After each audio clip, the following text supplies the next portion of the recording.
February 2nd, 2021. A little political potpourri, if I may. New York Times op-ed columnist Nick Kristof writes an open letter to his conservative friends. Among other things, he writes, quote, "Relax. We liberals are not plotting to round you up and put you in re-education camps," close quote. He doubles down on that, writing again at the end of his column, quote, "We're not plotting to lock you up in detention camps. We need you to keep us honest," close quote. Those are the opening and closing words of his column. I would urge you to read the middle part. There, he writes, quote, "To dampen extremism, advertisers should stop supporting networks that spread lies and hatred, and cable companies should drop channels that persist in doing so. As a start, don't force people to subsidize Fox News by including it in basic packages. Is this a slippery slope? Yes, and it makes me queasy. But we all recognize that there are red lines.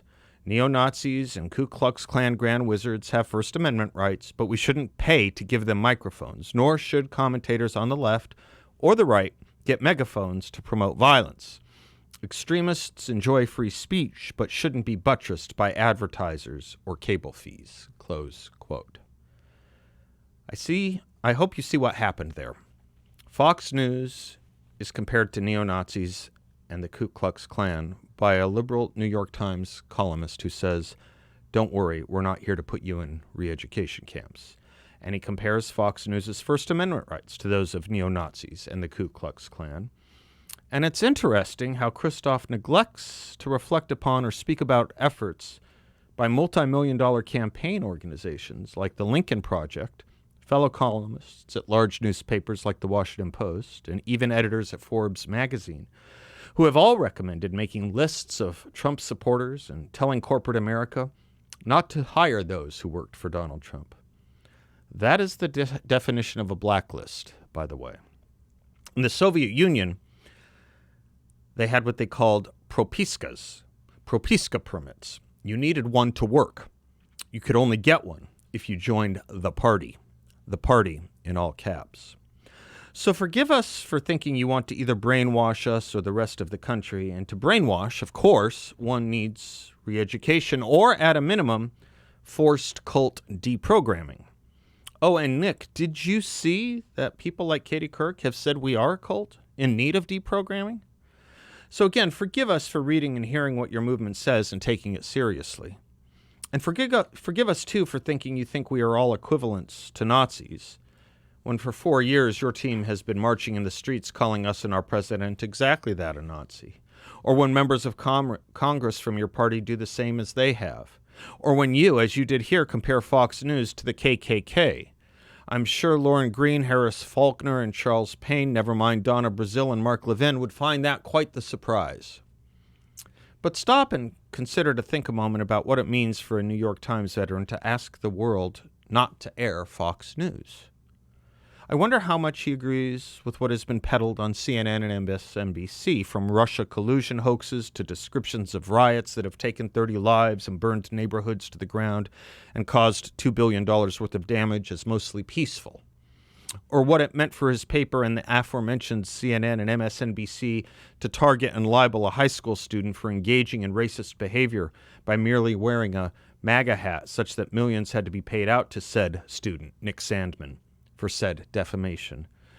Or the blackout of the nation's oldest newspaper because it wrote a story that was negative about the family of Joe Biden. Deprive us of Fox, deplatform us on social media, censor us, refuse to hire us, but we're the paranoid party for thinking you want to re-educate us. Nice work if you can get it, Nick.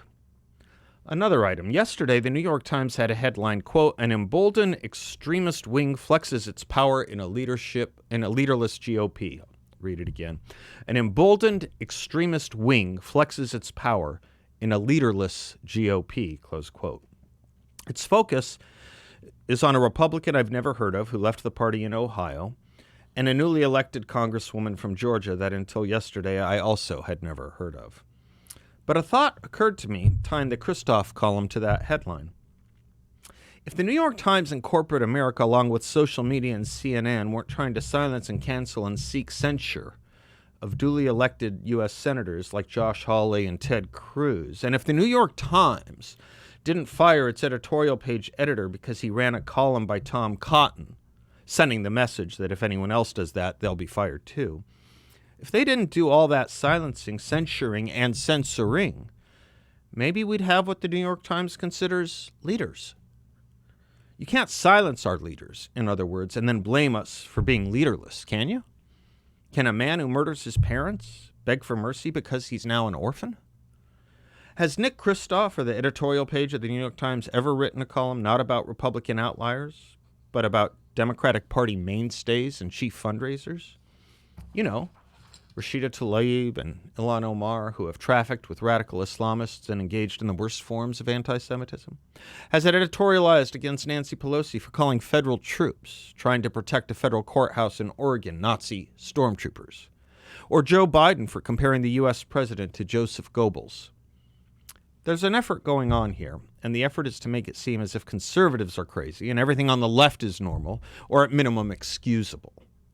I've done this before, but I think it's worth doing again because I think this whole effort to make the normal abnormal and the abnormal normal is a distortion and wrong. I think things are exactly the opposite of what the left is telling us. I think I'm not crazy, and I think they are. We have expressions like the inmates have taken over the asylum after all. Maybe they are expressions for a reason, as if it's happened before, or that it can happen. That phrase comes from an old Edgar Allan Poe story, The System of Dr. Tar and Professor Feather. It takes place in an asylum where one Monsieur Maillard was a patient in the asylum, and he led a rebellion against the doctors where the patients took over, and Maillard was seen as the new administrator, with the previous staff as the new patients. At one point, perhaps what one may call a tell, Maillard tells the curious visitor to, quote, believe nothing that you hear and only half of what you see. The soothing system, as Poe called it, was upended for tarring and feathering, with the sick in charge of the well being tarred and feathered, the sick doing the tarring and the feathering. After the original staff rebels, order is again restored.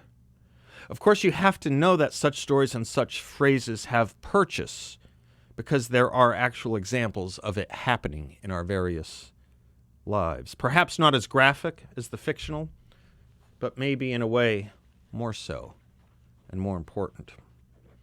The imagery here, like the misuse of psychiatry perhaps generally, has been used for a lot of political purposes. The notion that you are crazy for what you believe trips easily off the tongue. But in too many socialist regimes, it was literal. It was a condition in the Soviet Union known as philosophical intoxication.